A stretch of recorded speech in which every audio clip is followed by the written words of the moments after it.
my sister whispered. Say hello to the sharks.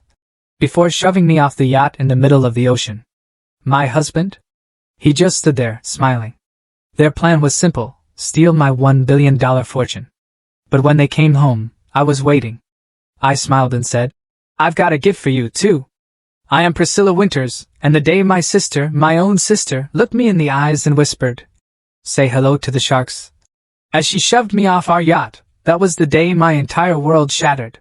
My husband, Derek, just stood there, smiling, watching me fall into the dark Pacific. They thought they'd gotten away with murder, but they had no idea who they were dealing with. They never expected what came next. Let me take you back. I grew up in Seattle with my younger sister, Vanessa, who's 3 years my junior. From the very beginning, we were just different. It was like we were designed from completely separate blueprints. While I was always the practical, studious one, buried in books and logic problems, Vanessa was this radiant, effortlessly charming force of nature. I spent my weekends hunched over our family computer, lost in lines of code, building these tiny, clumsy programs. Meanwhile, Vanessa was out there winning beauty pageants, collecting admirers like they were shiny, new trophies. Our parents, bless their hearts, they were both high school teachers, and they really tried their best to support us both. But I always felt this unspoken understanding they had with Vanessa that I never quite shared. They would absolutely beam with pride at her performances, her social triumphs, her natural sparkle. My academic achievements, well, they got respectful nods, a quiet, "That's nice, dear." It wasn't that they didn't love me, I never doubted that. It's just that Vanessa had this magnetic way of commanding attention, of lighting up a room, that I could never, ever master. I discovered my true passion for technology when I was just 12. My computer science teacher, Mrs. Harlow, she saw something in me that no one else had bothered to look for. She gave me advanced projects, stayed after school to teach me programming languages that weren't even part of the curriculum. You have a gift, Priscilla.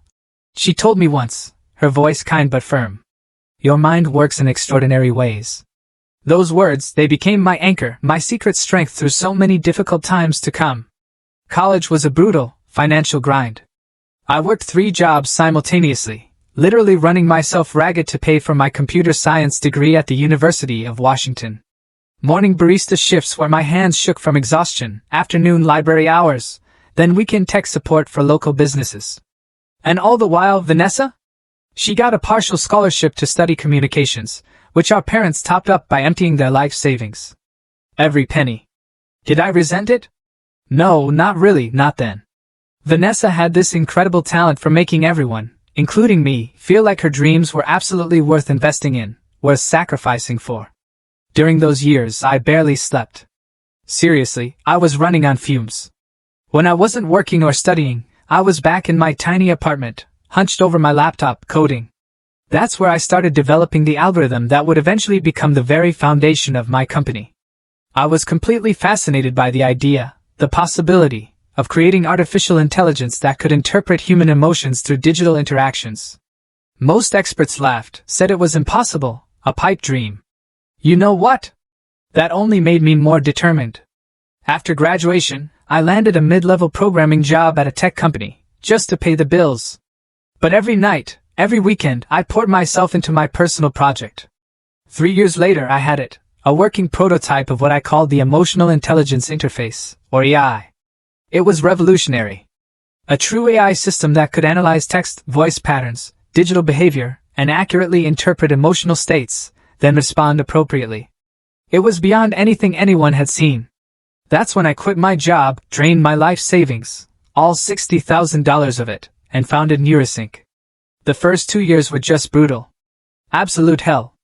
Investors would get genuinely excited by the demo, their eyes lighting up, but then they'd back out, almost every single time, when they learned a young woman with no traditional business background was the founder. Impressive, but too risky. I heard it so many times, it was like a broken record in my head. I almost gave up. And through all of this, my sister Vanessa was in Los Angeles, trying to build her modeling career. She was beautiful, absolutely stunning, but at 5 feet 7 inches, she was considered too short for high fashion. Every few months she'd call me, sometimes in tears, about rent she couldn't pay or car repairs she couldn't afford. Despite my own financial struggles, the constant tightrope walk, I always sent her what I could spare. "You're my safety net, Prissy," she'd say, using that childhood nickname only she was ever allowed to use, the one that always made me feel like we were still those little girls, inseparable. The turning point for Neurosync, the moment everything shifted, came when my algorithm, my AI, correctly identified early signs of depression in users of a major social media platform during a small, controlled test run. Suddenly, the health and wellness applications, the sheer potential of what I'd built, became blindingly apparent. Investors started calling me instead of the other way around. Within 18 months, Neurosync exploded, growing from just 3 employees to over 100, and our valuation shot up to an astonishing $50 million. That's when I met Derek Hamilton. It was at a tech investment conference in San Francisco. He was everything I wasn't: tall, conventionally handsome, socially polished, radiating old money charm. As a venture capitalist specializing in AI startups, he approached me after my presentation, asking thoughtful, intelligent questions about my technology. I was used to men in this industry either talking down to me or, worse, trying to steal my ideas. Derek seemed genuinely interested, both in my work and in me. He pursued me aggressively. It was a whirlwind. Flowers showing up at my office. Accidental. Meetings at industry events, and eventually, that first dinner. Dating had never been a priority for me, honestly. My work, my company, my dream, that was my focus. But there was something about his persistence that just broke through my defenses. When he kissed me on our third date, I felt this rush of emotions, this yearning I'd denied myself for years, suddenly bursting to life. Our relationship progressed at lightning speed. Within 8 months, we were married in a small, intimate ceremony on the California coast. Vanessa was my maid of honor, crying tears of joy that, at the time, felt so incredibly genuine. "You deserve all the happiness in the world," she told me, hugging me so tightly. In those moments I believed her. The competitive undercurrent that had always existed between us, it just seemed to melt away, replaced by what I thought was true sisterly love. Derek integrated himself into every aspect of my life. He offered brilliant business advice, connected me with influential people I never would have met otherwise. He even suggested I make him Chief Operating Officer of Neurosync. I hesitated, just for a moment, at that last request. And for the very first time, I saw it, a flash of coldness, a sliver of something calculating in his eyes. It passed quickly, though, replaced by a smooth, understanding smile. "Of course, you built this company, Priscilla," he said, his voice reassuring. "I just want to contribute to your success." I appreciated his respect for my boundaries, not realizing then that it was merely a tactical retreat, a strategic pause in a much larger game. Then came the deal that changed everything.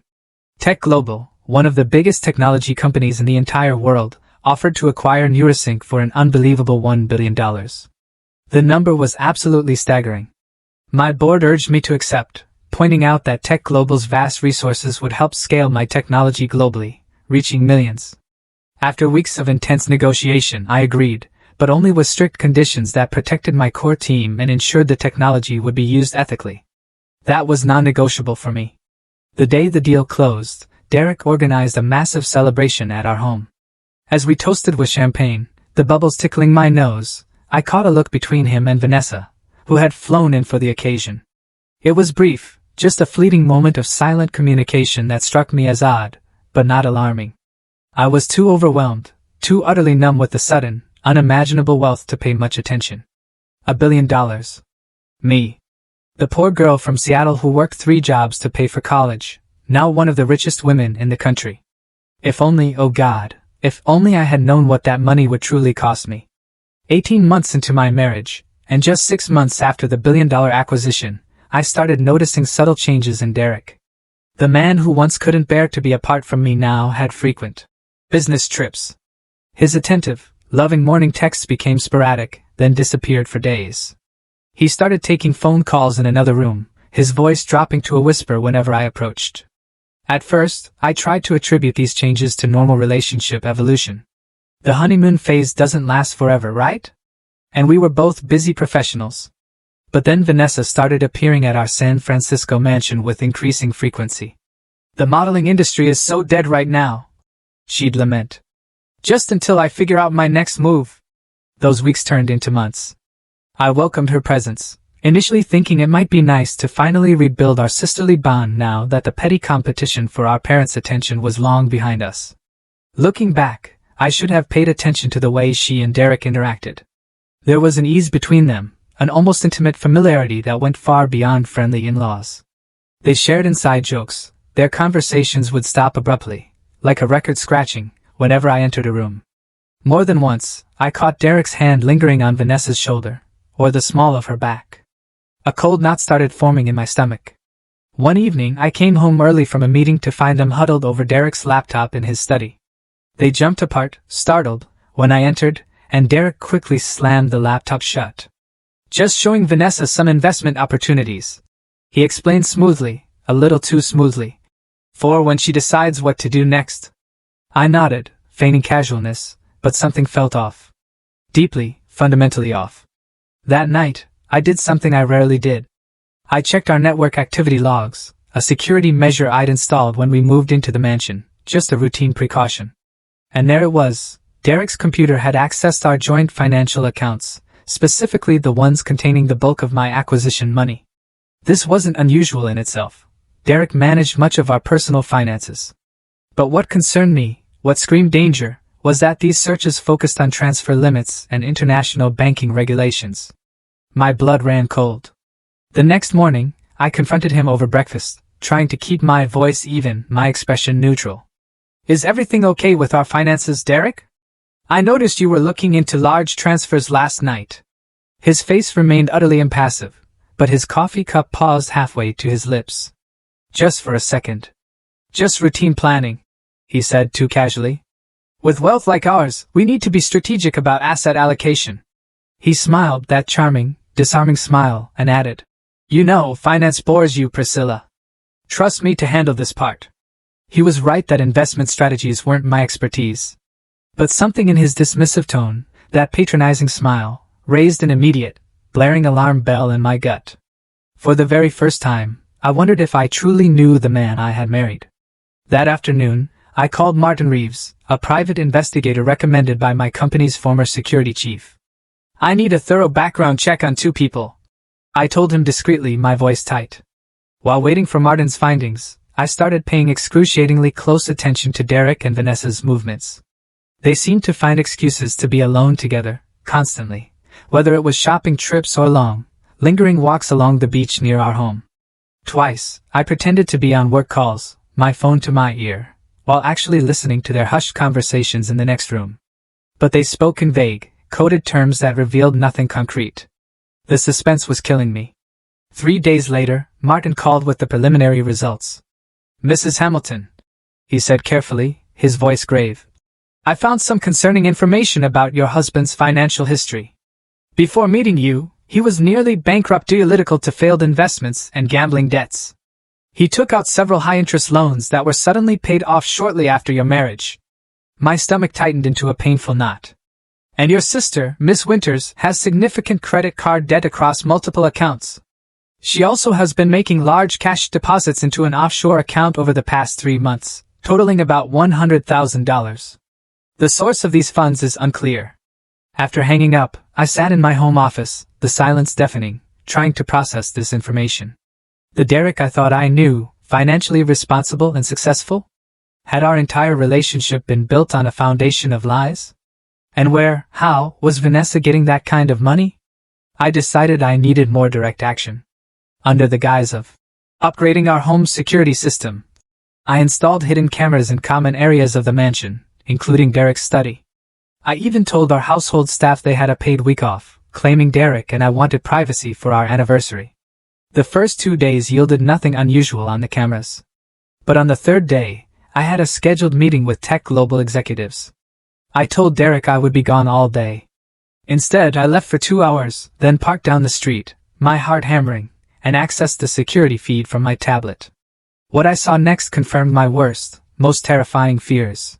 Derek and Vanessa were in his study, not in a romantic embrace as I had partly suspected, but huddled over documents that looked chillingly like my financial statements and my will. "Once it's done?" Vanessa asked, her voice a cold whisper. "How soon can we access the funds?" Derek pointed to something on a paper. The succession plan transfers control immediately in case of death. Priscilla updated her will after the acquisition, naming you as her sole heir since we have no children. With both documents, we'll have full legal access within days. Vanessa smiled then, a smile I had never, ever seen before. It was cold, calculating, devoid of any warmth. And they'll never find the body in the open ocean, she added, a cruel glint in her eyes. Perfect accident. The yacht trip next week is our opportunity, Derek replied, his voice chillingly calm. We won't get a better chance. My hands shook so badly I nearly dropped the tablet. They were planning to kill me.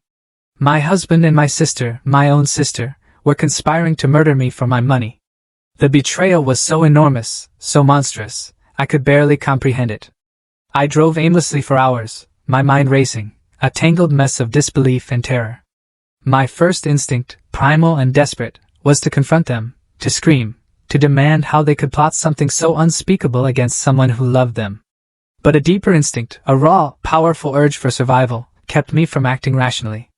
If I confronted them now, they might accelerate their plan, or find another way, a more brutal way, to eliminate me. I had to be smart. I had to survive. That evening I returned home, forcing myself to pretend everything was normal. I smiled through dinner, my jaw aching, as Derek discussed the yacht trip he had planned for the following week. I thought we could use a second honeymoon, he said, reaching for my hand across the table, his touch making my skin crawl. 2 weeks on the Azure Dream, sailing down the Mexican coast. That sounds wonderful, I replied, forcing a sickeningly sweet enthusiasm into my voice. Will it be just us? Actually, Vanessa chimed in, her eyes sparkling with malicious anticipation. Derek invited me along. I hope that's okay. I've always wanted to see the Mexican Riviera. I met her eyes, searching, desperate for any sign of the sister I had grown up with, the girl who had once held my hand on the first day of school and promised we would always look out for each other. All I saw was a stranger, wearing my sister's face. Of course, I said, the words tasting like ash. It'll be fun, the three of us. That night, I lay awake beside Derek, listening to his steady, peaceful breathing, wondering how someone could sleep so soundly after planning murder. I had 6 days to prepare for a trip that was meant to be my last. The Azure Dream was everything a luxury yacht should be, 80 feet of gleaming white perfection, with 4 staterooms, a hot tub on the upper deck, and a crew of 6 to cater to our every whim.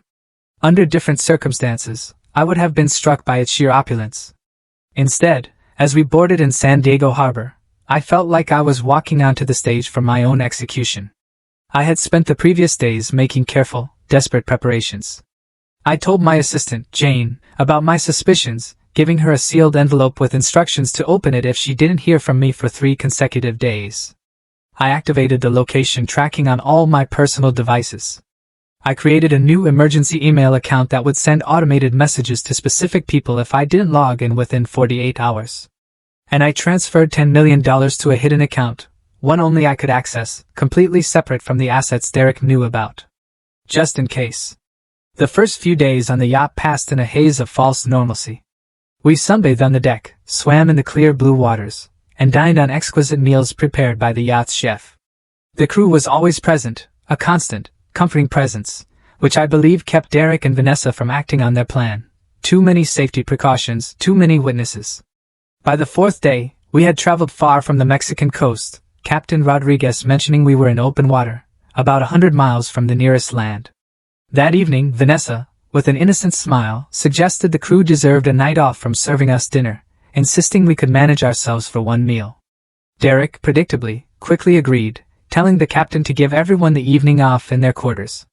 On the 5th night, Derek prepared cocktails on the upper deck as we watched the sunset, streaks of orange and purple bleeding into the vast ocean. A special recipe, he said, handing me a brightly colored drink with a pineapple garnish. Try it, babe. I made it extra strong, just how you like it. I pretended to sip, letting the liquid spill subtly down the side of the glass, away from his view. Delicious, I murmured, then set it down on a nearby table when he turned to make Vanessa's drink. Over the next hour, I feigned increasing drowsiness, slurring my words, becoming unsteady on my feet. I think I need to lie down, I said, intentionally stumbling as I stood. Derek was immediately at my side, his arm around my waist. Let me help you to our cabin. His solicitude would have seemed loving to anyone watching, but I could feel the tension in his grip, the eagerness poorly disguised as concern. In our stateroom, I collapsed onto the bed, keeping my eyes half closed, but maintaining a sliver of vision. Derek checked my responsiveness, waving his hand in front of my face, calling my name. Satisfied that whatever he had put in my drink had worked, he left the cabin, locking the door behind him with a chilling click. I waited 15 minutes, my heart pounding in my ears, before silently moving to the door and pressing my ear against it. I could hear Derek and Vanessa talking on the deck above, their voices carrying through the yacht's air vents. "Is she out?" Vanessa asked, a note of excitement in her voice. "Completely," Derek replied. "I used enough sedative to knock out someone twice her size. She won't wake up even when we move her." "Good," Vanessa chirped. "The crew's all below deck, watching some soccer game. We have at least an hour." I quickly changed into dark athletic clothes and water-resistant shoes I had hidden in my luggage. I secured a small, waterproof pouch containing a GPS beacon, emergency cache, and a compact satellite phone around my waist, under my shirt. Then I slipped back into bed, resuming my drugged pose just as I heard footsteps approaching. The door opened, and Derek entered with Vanessa close behind. "Time to move her," he said. "Remember, it needs to look like she was sleepwalking or drunk and fell overboard accidentally." As they approached the bed, I made my decision. Rather than being carried to my gruesome fate, I would confront them. I sat up abruptly, startling them both. "Looking for something?" I asked, my voice steady despite the adrenaline coursing through me. The shock on their faces, the absolute terror, would have been almost comical under different circumstances. Derek recovered first, his expression shifting from surprise to concern with practiced ease. "Priscilla, my God, you're awake! How are you feeling? You seemed really out of it earlier." Vanessa stood frozen, her eyes darting between Derek and me, like a trapped animal. "Drop the act," I said, standing up, my voice gaining strength. "I heard everything. I know about your plan to drug me and throw me overboard. I know about the will, the money, all of it." There was a moment of agonizing, tense silence. Then Vanessa's face transformed. The mask of sisterly affection fell away completely, replaced by cold, hard contempt. "You were always the smart one, weren't you?" she spat, her voice dripping with venomous resentment. "Always one step ahead, always so perfect. Priscilla, with her brilliant mind and now her $1 billion. How long?" I asked, my gaze piercing between them, demanding an answer. "How long have you been planning this?" Derek shrugged, no longer bothering to hide his true, ugly nature. "Since before the wedding, actually. I needed access to your assets, and marriage was the simplest way. And you?" I turned to Vanessa, the betrayal from my own sister cutting deeper than anything Derek could inflict. "Please," she scoffed, a sneer twisting her lips. "Do you know what it's like living in your shadow?" Poor Vanessa. Not as smart as her sister, not as successful, always needing help, always the charity case. "I deserve some of what you have. We share the same blood. So you decided to spill that blood for money?" The words tasted bitter in my mouth, like poison. "Enough talk," Derek said, his voice laced with menace, advancing toward me. "This changes nothing except the method. No one will hear you scream out here." I backed toward the door, but Vanessa moved quickly, blocking my exit. Derek lunged for me, and I dodged, sending him crashing into the bedside table. I managed to slip past Vanessa and ran for the deck, my only thought to reach the crew quarters, the safety of witnesses. I made it to the main deck, screaming for help, my lungs burning, but the engines of the yacht were too loud. The crew cabins too far away. Derek tackled me from behind, his weight knocking the breath from my lungs. "Hold her arms," he grunted to Vanessa, who grabbed my wrists, her grip surprisingly strong. I fought wildly, with the desperate, raw strength of someone facing death. I landed a solid kick to Derek's stomach that made him double over. I broke free from Vanessa's grip and scrambled toward the railing, thinking I could jump and swim to the other side of the yacht where the crew might finally see me. But Derek recovered too quickly. He seized my hair, yanking me backward with such brutal force that I saw stars. Together, he and Vanessa dragged me to the very edge of the yacht. I clawed at them, drawing blood from Derek's cheek, fighting. For a moment, as I stared into Vanessa's eyes, I thought I saw a flicker of hesitation, a ghost of the sister I once knew. "Vanessa, please!" I gasped, salty tears mixing with the ocean spray. "We're family!" Her expression hardened. She leaned in close, her breath hot and sickening against my ear, and whispered, "Say hello to the sharks for me, Prissy." Then she shoved me hard, her hands striking my chest with shocking, absolute strength. I felt myself falling. Derek's smiling, cruel face and Vanessa's cold, triumphant eyes receding above me. Then came the shocking impact of hitting the water from 20 feet up, like concrete against my back. The cold enveloped me, an icy grip, water filling my nose and mouth as I plunged beneath the surface. Above me, the yacht's engines roared louder, a monstrous sound. Through the dark, churning water, I could see its lights, growing smaller, moving away as Derek and Vanessa made their escape, leaving me to die in the vast, indifferent emptiness of the Pacific Ocean. The cold hit me first, an absolute, brutal shock that forced the air from my lungs and nearly caused me to inhale a mouthful of salt water. I fought the instinct to panic, forcing myself to think through the blinding fog of adrenaline and fear. The surface. I need to reach the surface. I kicked hard, my lungs burning, the pain immense, until I broke through into the night air with a desperate, ragged gasp. The yacht was already 100 yards away, its lights receding into the oppressive darkness. For one wild, fleeting moment, I considered screaming, but reality set in quickly, brutally. No one would hear me over the engines, and the only people who knew I was here wanted me dead. Treading water, I tried to orient myself. The moon was bright enough to distinguish the horizon, a faint line against the sky, but all I could see was endless ocean in every direction. No land, no other vessels, nothing but black water stretching to meet the star-filled, indifferent sky. The crushing gravity of my situation hit me then. I was alone in the open ocean at night, at least 100 miles from shore. The statistics, cold and clinical, ran through my head automatically. Survival time in 60-degree water, likelihood of shark encounters, dehydration rates. None of them offered much hope. But I had one advantage my would-be killers didn't know about. I had been a competitive swimmer through college, not professional level, but good enough to earn a partial scholarship that supplemented my 3 grueling jobs. I had the technique and endurance most people lacked. And more importantly, I had prepared for this possibility, albeit hastily.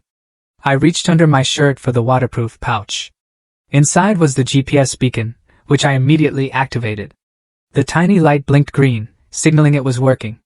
Whether anyone would pick up the signal this far out was another terrifying question entirely. Next, I needed to conserve energy. Hypothermia would kill me faster than exhaustion if I remained actively swimming all night. I switched to a relaxed backstroke, focusing on keeping my face above water while expending minimal energy. As I floated, staring up at the vast, uncaring canopy of stars, my mind cycled through a maelstrom of emotions: disbelief at the monstrous betrayal, pure, white-hot rage at their callousness, paralyzing fear of my circumstances, and beneath it all, a steely, unyielding determination to survive, if only to see justice done. Hours passed. My teeth chattered uncontrollably. I thought of the survival training I had taken 3 years ago during a corporate team-building retreat. Our instructor, a former Navy SEAL named Jack, had emphasized mental fortitude above all else. "Your mind will give up before your body," he had said. "Tell yourself you can last another minute, then another, then another. Break survival down into manageable increments." So that's what I did. One more minute. One more cycle of breathing.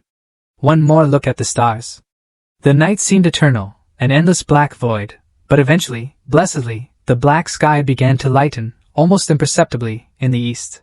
Dawn brought a new challenge: the sun. Without protection, dehydration would quickly become my next deadly enemy. I had no choice but to continue swimming, hoping to encounter something, anything, that might aid my survival. Mid-morning, I spotted something floating in the water about 50 yards away. Swimming toward it, every stroke a monumental effort, I discovered it was a cushion from the yacht, presumably thrown overboard in the struggle. This small piece of buoyancy was a literal lifeline. I clung to it, allowing my exhausted muscles to finally rest while keeping my head above water. The day passed in a blur of sun, thirst, and growing, terrifying despair. I had been in the water for nearly 20 hours when I heard the distant, faint sound of a motor. At first, I thought it was a hallucination, born of desperation and exhaustion. But then I saw it, a small fishing boat, perhaps half a mile away. Summoning every last ounce of my remaining strength, I waved the cushion above my head, screaming until my throat was raw, until no sound came out but a hoarse croak. The boat continued on its course, showing no signs of having seen me. In desperation, I activated the emergency strobe on my GPS beacon, a feature I had been saving to preserve battery. The tiny light seemed pathetic against the vastness of the ocean, but miraculously, the boat changed direction. They had seen me. As it drew closer, I could see two men on board, a middle-aged man and a younger one, perhaps his son. They stared in utter disbelief as they pulled alongside me. "Dios mío!" the older man exclaimed, his eyes wide. "A woman in the middle of the ocean! Help!" I croaked, my voice barely functioning after hours of saltwater exposure and screaming. "Please!" They pulled me aboard the vessel, which I could now see was named Morning Light in faded paint across its bow. The younger man wrapped a thick blanket around my shivering body while the older one, who introduced himself as Captain Luis Rivera, peppered me with questions in a mix of Spanish and broken English. "How did you get here? Where is your boat? What happened?" I couldn't tell them the full truth. Not yet. "Accident," I managed. "Fell overboard. Yacht." Captain Rivera exchanged skeptical glances with his son, Marco. A well-dressed American woman, miles from shore, with no vessel in sight. It was not a common occurrence in their fishing grounds. "No boats have passed here," Marco said, shaking his head. "Not for 2 days." I closed my eyes, too exhausted to explain or convince them. Captain Rivera, whatever his suspicions, was kind enough to prioritize my immediate needs. "Rest now, Senora. Questions later. Marco, get her water, slowly, and the first aid kit." Over the next few hours, as the fishing boat headed toward the Mexican coast, I drifted in and out of consciousness. They treated my saltwater sores, hydrated me carefully, and kept me warm as my body temperature slowly normalized. By evening, I had recovered enough to sit up and speak more clearly. Captain Rivera sat across from me in the small cabin, his weathered face serious. "Now, Senora, you tell us true story. We are 12 hours from shore. Police will have questions." I made a decision then. These men had saved my life, a debt I could never repay, but involving them further might put them in danger. Derek and Vanessa believed I was dead, and that was an advantage I could not sacrifice. "My name is Priscilla Winters," I said, using my maiden name, my voice clear and firm. "I was on a private yacht with people I thought I could trust. There was an argument. They pushed me overboard and left me to die." Rivera's eyes widened. "This is attempted murder. We must report to authorities." I shook my head, urgent. "Please, I need to handle this my way. These people are wealthy and connected. They would deny everything, and you would be drawn into something dangerous." "But justice," I assured him, a new, cold resolve hardening within me. "I will get justice. But first, I need to disappear. Can you help me reach shore quietly? I can pay you well for your trouble." Captain Rivera seemed conflicted, but Marco leaned forward eagerly. "How well?" I named a figure that made both men's eyebrows rise. "In cash, once I can access certain resources." After some discussion in rapid Spanish, they agreed. The following morning, they docked at a small fishing village, well away from any tourist areas. True to my word, I used the emergency cash from my waterproof pouch to pay for a room at a modest hotel and gave them a substantial down payment on my promised sum. "I'll send the rest," I assured them. "But please tell no one you found me." Once alone in the small hotel room, the door locked, the silence absolute, I finally allowed myself to break down. The tears came in violent, gut-wrenching waves, the full, horrifying weight of the betrayal crushing me. Now that immediate survival was no longer my focus, the emotional toll was overwhelming. My own sister, my husband, the two people I should have been able to trust above all others, had tried to murder me for money. When the storm of emotion passed, I was left with a clarity I had never experienced before. A cold, hard resolve. I accessed my emergency email using the hotel's computer and contacted Jane, my assistant, whose loyalty had been proven over years of demanding work. Jane's response was immediate and emotional, but professional as always. "Oh my God, Priscilla, I opened your envelope yesterday after not hearing from you. I've been beside myself. Derek and Vanessa returned 2 days ago. They reported you missing, claiming you fell overboard during the night while they were asleep. Search and rescue operations have been called off as of this morning. Derek gave a tearful press conference. What do you need me to do? So, the plan was proceeding exactly as they had intended. I was officially presumed dead, and they were positioning themselves to inherit my fortune. I typed a careful, precise response to Jane, outlining exactly what I needed: secure communication channels, immediate access to my hidden funds, and absolute, unwavering secrecy about my survival. Over the next week, recovering in that small coastal town, I watched news reports of my tragic accident on the hotel television. Derek played the grieving husband masterfully, his voice breaking as he described waking to find me missing. Vanessa stood beside him, her eyes red and puffy, a picture of sisterly devastation. Priscilla was everything to us, she told reporters, dabbing at her tears with a tissue. I don't know how to go on without my big sister. The performance was flawless. If I hadn't heard them plotting my murder, if I hadn't felt Vanessa's hands shoving me into the ocean, I might have believed their grief myself. 1 week after my death, they announced that, according to my will and business succession plan, Vanessa would inherit my personal fortune, and Derek would take control of my remaining business interests. The sheer speed with which they moved confirmed what I had overheard on the yacht. They had prepared these legal maneuvers well in advance. Watching them claim my life's work, my legacy, I felt a cold rage unlike anything I had experienced before. This was no longer just about survival. This was about justice. This was about making them face consequences for what they had done.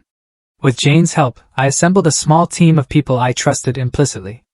Theodore Winters, my corporate lawyer who had, tellingly, opposed my marriage to Derek from the very beginning. Olivia Chin, a brilliant cybersecurity expert who had worked with me at Eurosync. And of course, Martin Reeves, the private investigator who had uncovered Derek's financial troubles. From my hideout in Mexico, I began to plan my return. Not as a victim seeking help, but as the architect of their downfall. The small, unassuming beachside hotel room became my war room. I dyed my naturally brown hair black, wore sunglasses even indoors, and used the alias, Patricia Lane, in all local interactions. No one connected the sunburned, dark-haired woman keeping to herself with the wealthy tech entrepreneur whose tragic death made international news. My team assembled virtually, connecting through encrypted channels Jane had established. Our first meeting set the tone for everything that followed. Before we begin, I said, facing my laptop camera, my voice low but firm, I want to be clear about what we are doing. This is not about revenge in the traditional sense. I don't want to become like them. This is about justice, and protecting others they might harm in the future. What they did was attempted murder, plain and simple. But proving it will be challenging without direct evidence. That's where I come in, Martin said from another window on the screen. The private investigator had been working non-stop since my disappearance. I've been monitoring their activities since they returned. They are already spending your money, Priscilla. New cars, jewelry, a down payment on a vacation home in Aspen. And I've been tracking their digital footprint, Olivia added, her young face serious beneath her blue-streaked hair. Derek has been researching countries without extradition treaties. They are planning to transfer large sums offshore within the month. The information stoked my determination, turning my cold rage into a laser-focused purpose. Then we work backward, I said. We need 3 types of evidence: proof of their plot before the yacht trip, documentation of the financial fraud they're currently committing, and if possible, direct evidence of the murder attempt itself. Over the next 3 weeks, my team executed a methodical, precise plan. Theodore reviewed all legal documents Derek and Vanessa had filed since my death, identifying numerous irregularities and falsified signatures. Martin dug deeper into Derek's past, uncovering truly disturbing patterns. I found 2 previous girlfriends who died under suspicious circumstances, he reported during our 3rd week. Both wealthy, both in accidents where Derek was the last person to see them alive. Neither case had enough evidence for charges, but the pattern is unmistakable. He's a serial killer, Jane whispered, visibly shaken. A specific type, I corrected, my voice chillingly calm. He targets wealthy women for their money, and Vanessa is his accomplice. This time, probably because Maiwa required a family connection for inheritance. Olivia's contribution was perhaps the most damning. She managed to recover deleted emails and text messages between Derek and Vanessa going back over a year, well before my marriage. Look at this exchange from 14 months ago, she said, sharing her screen to show us a text conversation. Derek, The engagement is set. She said yes. Vanessa. Of course she did. My sister always wanted what she could never have. A real relationship. Derek. Be nice. Your sister is my ticket to fixing everything and your ticket out of debt, Vanessa. Vanessa. How long do we have to wait, Derek? Derek. Until after the company sells. Maximum value. Then a tragic accident. Vanessa. I can be patient for a billion reasons. Reading their casual, cold discussion of my murder, the sheer calculating nature of it, made me physically ill. But it also hardened my resolve into something unbreakable. This was premeditated from the very beginning. Every kiss, every I love you, every moment of what I thought was building a life together, had been a calculated step toward my death. Meanwhile, Jane coordinated the most delicate part of our plan, preparing the mansion for my return, using trusted contractors who believed they were installing a surprise gift for the homeowners. She arranged for sophisticated surveillance equipment throughout the house and a specialized security system I could control remotely. The mansion is ready, she confirmed in our final planning meeting. And I've confirmed they will be returning from their European spending spree on Thursday night. 3 months after being pushed into the Pacific Ocean, I was ready to confront my would-be killers. I flew back to California using fake identification papers Olivia had procured, my appearance sufficiently altered that no one connected me to the presumed dead Priscilla Winters. The night of their return, I entered my own home through a service entrance only I knew about, using biometric security that Derek had never bothered to reset. The irony of his overconfidence providing my access point was not lost on me. I walked through the darkened halls of the mansion, reacquainting myself with the space that had once been my home, my sanctuary. Everything looked different now, tainted by their betrayal. Vanessa had redecorated parts of the house, replacing my carefully chosen artwork with gaudy, tasteless pieces that matched her less refined taste. In the master bedroom, I found evidence of their relationship now out in the open, Vanessa's clothes in my closet, her makeup on my vanity. They hadn't even waited a decent interval before dropping the pretense of grieving sister and husband. I set up in the dining room, arranging a table for 3 with elegant place settings. At the center, I placed a beautifully wrapped box, a gift containing everything I had gathered over the past 3 months. Then I waited, watching the security feed on a tablet as their car approached the gates. Derek and Vanessa arrived just after midnight, clearly intoxicated and arguing as they entered. They stopped short in the foyer, noticing the lights I had turned on throughout the ground floor. "Did you leave these on?" Vanessa asked, her speech slightly slurred. Derek frowned, suddenly alert despite the alcohol. "Stay here." He moved cautiously through the house, checking rooms, while Vanessa followed behind despite his instruction. Their confusion grew when they heard the soft music I had started playing, one of Derek's favorite jazz albums. "Someone is here," he hissed, pulling Vanessa behind him in a show of protection that might have seemed gallant if I didn't know his true nature. They made their way to the dining room, stopping in the doorway when they saw the elaborate table setting, 3 places, fine china, crystal glasses filled with wine, and that gift box in the center. "What the hell is this?" Vanessa whispered, clutching Derek's arm, her face pale. That was my cue. I stepped out from the shadows of the adjacent room, wearing the same outfit I had worn the night of the yacht party, my hair returned to its natural color. "Welcome home," I said calmly. "I've been waiting for you." The color drained from both their faces. Derek stumbled backward, nearly knocking Vanessa over. For a moment, neither could speak, their eyes wide with shock and terror. "This is not possible," Derek finally managed, his voice a strangled gasp. "You are dead. We saw you drown. You saw me fall," I corrected, my voice steady, unwavering. "You assumed I drowned. A rather large miscalculation on your part." Vanessa let out a strangled sound, somewhere between a gasp and a scream. "You're not real. This is not happening." I stepped forward into the full light of the chandelier. "I assure you, Vanessa, I am very real. And unlike you, I am not here to kill anyone. I am here to deliver a gift." Derek seemed to recover some of his composure, his mind visibly working through options, fabricating a new lie. "Priscilla, thank God you're alive. We thought we lost you. There was a terrible accident." "Stop." I cut him off, my voice sharp. "Let us not insult each other's intelligence. I heard you planning my murder. I felt Vanessa push me off that yacht. I know everything." "You cannot prove anything," Vanessa said, her shock giving way to defiance, a nasty glint in her eyes. It's your word against ours. Everyone already thinks you had an accident. I smiled then, a cold, unwavering expression that made both of them tense. That brings me to my gift. I gestured to the box on the table. Open it. Derek approached cautiously, as if the box might contain a bomb.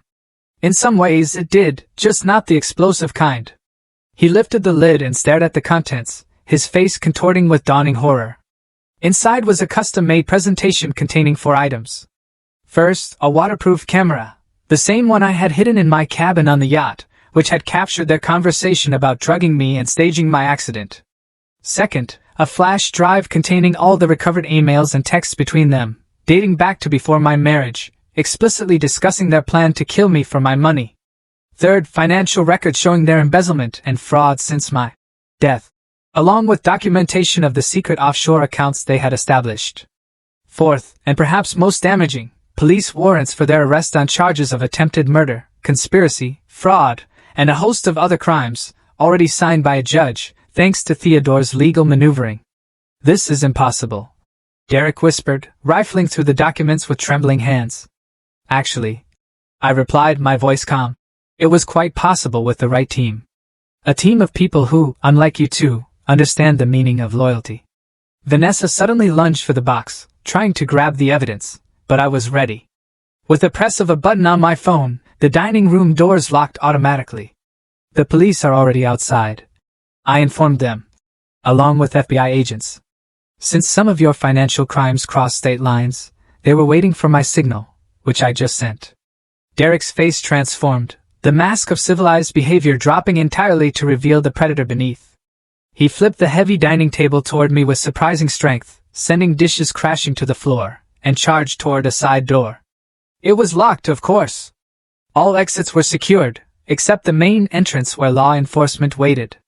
Realizing this, he turned on me with murderous rage, grabbing a knife from the scattered cutlery on the floor. You think you're so clever, he snarled, advancing toward me. If I'm going down, you're coming with me for real this time. I stood my ground, my heart a hammer in my chest. The difference between us, Derek, is that I planned for every contingency. As he lunged, the hidden door behind me opened, revealing Martin and 2 security specialists who had been waiting out of sight. They tackled Derek, disarming him with professional efficiency. Vanessa, seeing her accomplice subdued, broke down completely. She collapsed to the floor, sobbing and rocking back and forth. It was his idea, she wailed, her voice pathetic. He made me do it. I never wanted to hurt you, Prissy. I looked at my sister, the person who had shared my childhood, who had once been my closest family, now reduced to a pathetic, blubbering mess, trying to save herself by betraying her partner in crime. You whispered in my ear before pushing me off that yacht. I reminded her, my voice steady, cold. You told me to say hello to the sharks. Was that his idea too? She had no answer, only more tears. The police entered then, reading them their rights as they were handcuffed. Derek continued to struggle and threaten, while Vanessa went limp, still crying and trying to plead her case to anyone who would listen. As they were led away, I stood in my reclaimed home, surrounded by the wreckage of the confrontation. The victory felt hollow in some ways. I had survived.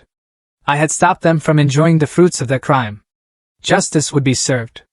But nothing, absolutely nothing, could restore what I had lost, my trust in the people I had loved most, the foundation of my family.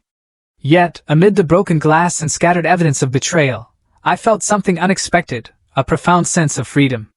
The worst had happened, and I had survived it. What was there left to fear? The seconds after Derek and Vanessa were taken into custody stretched into a strange, suspended moment of silence. The dining room, once the setting for intimate family dinners, now lay in disarray, a physical manifestation of the utter destruction of those relationships. Crystal fragments caught the light from the chandelier, scattering tiny rainbows across the walls like misplaced celebrations. FBI agent Lawson approached, her face professionally neutral, but her eyes conveyed something like respect. Miss Winters, we will need your formal statement, but it can wait until tomorrow if you prefer. You have been through quite an ordeal. I nodded, suddenly exhausted now that the adrenaline was ebbing. Tomorrow would be better. I need some time. I managed. After the law enforcement teams departed, taking the evidence with them, I was left with Martin, Jane, and the security specialists. The house felt too large, too empty, yet simultaneously claustrophobic with suffocating memories. "You should not stay here tonight," Jane suggested gently. "I have a hotel suite ready, clean clothes, everything you need." I agreed, too drained to argue. As we walked to the car, Martin briefed me on what would happen next. They will be held without bail given the severity of the charges and flight risk. The preliminary hearing will likely be within 48 hours. The hotel suite Jane had arranged was blessedly anonymous, a neutral space untainted by betrayal. I showered for nearly an hour, as if the hot water could wash away more than just the physical remnants of the day. Afterward, wrapped in a plush robe, I joined my small team in the suite's living area. "What happens now?" Olivia asked, her usual technological confidence replaced by uncertainty in this human domain. "No," I said, my voice quiet but firm. "We prepare for the storm. Once the news breaks that I am alive, there will be a media frenzy." Theodore was already filing motions to freeze all assets Derek and Vanessa tried to access. And personally, I start rebuilding. Sleep did not come easily that night, but for the first time in months, it wasn't fear keeping me awake, but possibilities. The world thought Priscilla Winters had died. Perhaps in some ways she had. The woman who trusted too easily, who believed in the fundamental goodness of those she loved, no longer existed. But who would take her place? The next morning brought the media explosion we had anticipated. My resurrection from the dead and the arrest of my husband and sister on attempted murder charges created a perfect storm of public interest. Theodore had prepared a simple statement, confirming I was alive, that criminal proceedings were underway, and requesting privacy during this difficult time. Of course, privacy was the one thing money could not buy in this situation. Every news outlet, talk show, and true crime podcast wanted an exclusive. Social media exploded with hashtags like #BackFromTheDead and #Billion-Betrayal. Old photos of Derek, Vanessa, and me at charity events were dissected for signs people claimed to have missed. Through Theodore's connections, I arranged to give a single, carefully managed interview to a respected journalist known for her integrity. The strategic purpose was to control the narrative. The personal purpose was to say my piece and then retreat from the spotlight to truly heal. "They underestimated you," the journalist observed during our conversation. "What do you think was their biggest mistake?" I considered this, thinking back to those dark moments in the ocean. "They saw only what they wanted from me," I explained. "Money and status. They never saw me, the whole person, with skills and determination they never bothered to learn about. In the end, they were defeated by the parts of me they ignored." The preliminary hearing was a media circus. I attended, wearing a simple navy suit, my posture straight, my expression composed. When Derek and Vanessa were brought in, I looked at them, directly, in their eyes. The evidence was overwhelming.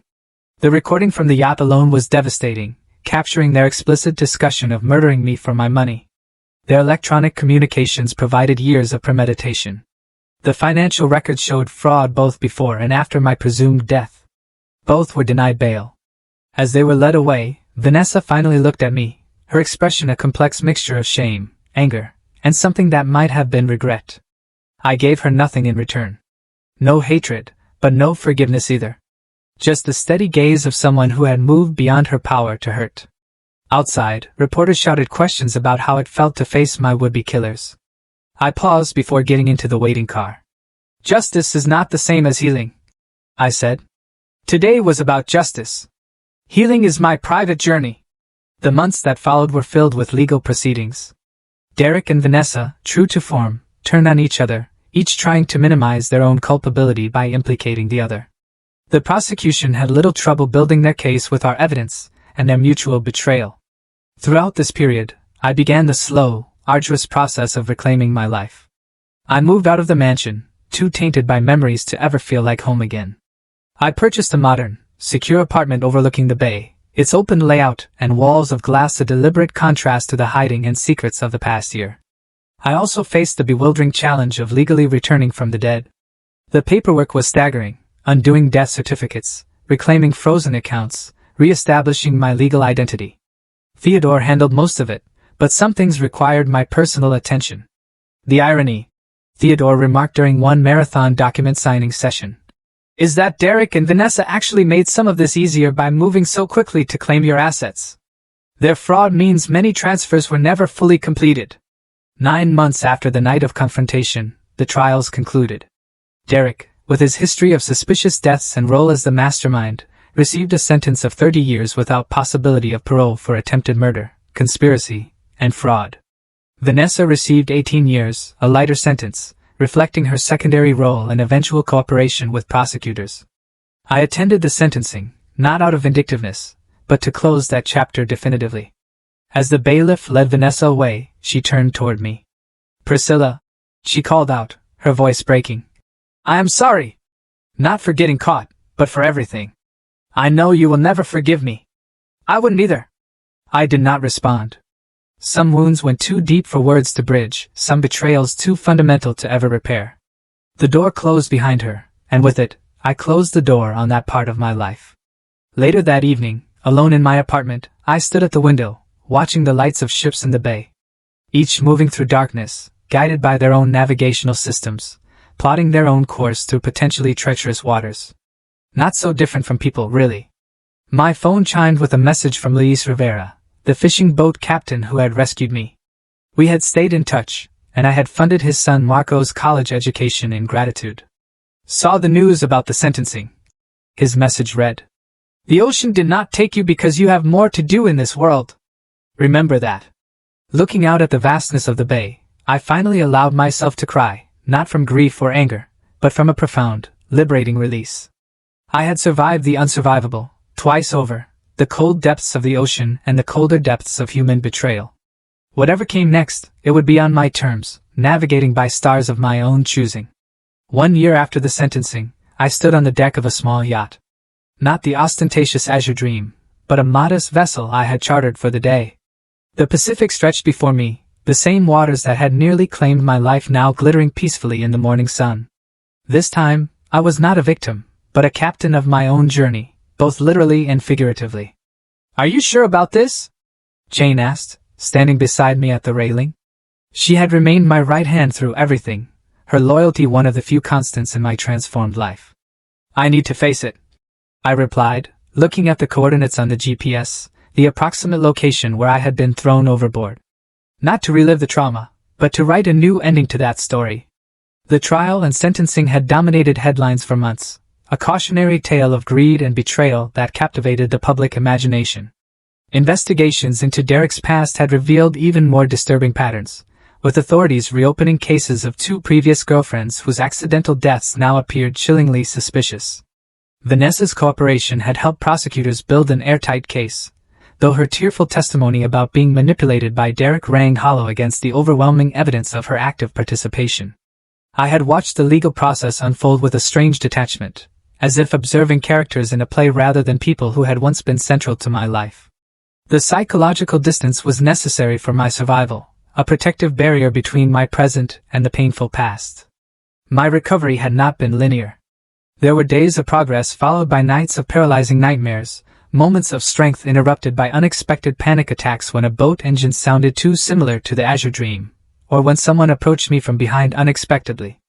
3 months after the sentencing, on Theodore's advice, I began working with Dr. Elena Ramirez, a therapist specializing in trauma and betrayal. Our sessions were challenging, forcing me to confront not just the physical trauma of nearly drowning, but the deeper, more insidious wounds of trust violated by those closest to me. The hardest betrayals to heal from are those perpetrated by the people who are supposed to love us, Dr. Ramirez observed during one particularly difficult session. Your experience was extreme, but the fundamental wound of broken trust is something many people understand. That insight led to my first concrete step toward meaningful recovery, founding the Phoenix Trust, a foundation dedicated to helping victims of financial crimes and domestic betrayal. The organization provided legal support, therapy resources, and emergency funds for people trying to escape dangerous relationships, particularly those complicated by financial control and manipulation. "Why Phoenix?" a reporter asked at the foundation's launch. "Because rising from ashes is not just a myth," I explained. "It is a process, painful and necessary, and no one should have to do it alone." The foundation became my passion, a powerful way to transform my suffering into something constructive, something that could help others. I assembled a board of experts in relevant fields, created partnerships with existing support organizations, and funded research into the warning signs of dangerous relationships disguised as love. My approach to business also transformed. I returned to the technology world, not as an executive, but as an angel investor, focusing on startups led by women and minorities who had traditionally struggled to secure funding. My traumatic experience had sensitized me profoundly to power imbalances and the importance of creating more equitable systems. Personal relationships proved more challenging to rebuild. The double betrayal had left me wary, my ability to trust fundamentally damaged. I maintained a small circle of proven, loyal friends, including Jane, Olivia, Martin, and Theodore, who had stood by me through the darkest times. Beyond them, I kept most people at a comfortable distance. 6 months after the sentencing, I made one of the most difficult decisions of my recovery journey. I requested a prison meeting with Vanessa. Theodore thought it was a mistake. Dr. Ramirez supported it as a potential step toward closure, provided I had realistic expectations. The meeting took place in a sterile visitation room under the watchful eyes of corrections officers. Vanessa looked smaller somehow, the prison uniform hanging loosely on her frame, her once perfectly maintained appearance now plain and institutional. When I entered, her eyes widened with surprise. She had requested a meeting several times, but this was the first I had accepted. "Priscilla," she said, her voice thin. "Thank you for coming." I sat across from her, maintaining eye contact but saying nothing, waiting. "I've had a lot of time to think," she continued nervously. "About who I am, about what I did. The therapist here says I should take full responsibility without excuses, so that is what I'm trying to do." She took a deep, shaky breath. "I betrayed you in the worst possible way, and no apology can ever be adequate. But I am sorry, truly sorry." "Why?" I asked, the single word containing all my questions. "Why me? Why murder? Why betray family?" Vanessa's composure cracked. "I was jealous of you my entire life. You were always the smart one, the capable one. Even when I was winning pageants, you were building something real, something lasting. When Derek approached me with his plan, it felt like finally having power over you." She wiped her eyes. "It's disgusting." "I know. I disgusted myself." "Derek approached you first?" This detail contradicted her court testimony, where she had claimed Derek manipulated her after they began an affair. She nodded, unable to meet my eyes. "Before he ever met you, he had researched successful women in tech and targeted you. He needed someone close to you, someone who could be named in your will. He offered me a percentage." She looked up, her expression haunted. I said yes immediately. That is the kind of person I was.